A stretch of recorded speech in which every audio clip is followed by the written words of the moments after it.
In my practice as a special education advocate, I saw a very disturbing trend, and I continue to see the trend, and that is whereby kids who have disabilities, especially those with invisible disabilities, are bullied more so than kids who are typically developing. Right. And at least in my own practice, I saw that so many of the kids I was helping were being bullied. Yeah. And which is how I originally got very involved and passionate about bullying in kids with disabilities.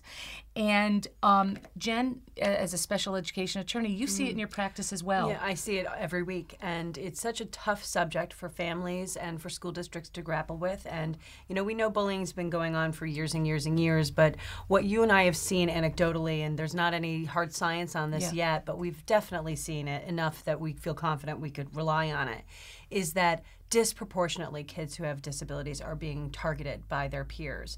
And it's a sort of what I call the double whammy, because for many of my clients, they have the vulnerability because of a basic lack of good skill and social skills, or sometimes some pragmatic language, any number of issues that have to do with the disability.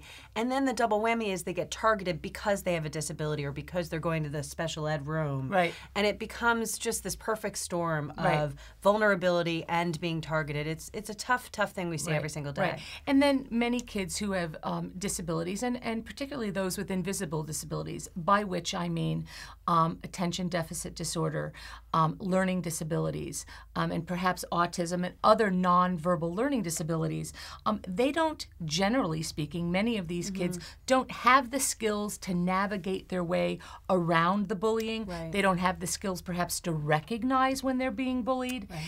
And so we want to make you aware that bullying is an issue that can absolutely be addressed through the IEP. That's right. And so we're going to talk more about that.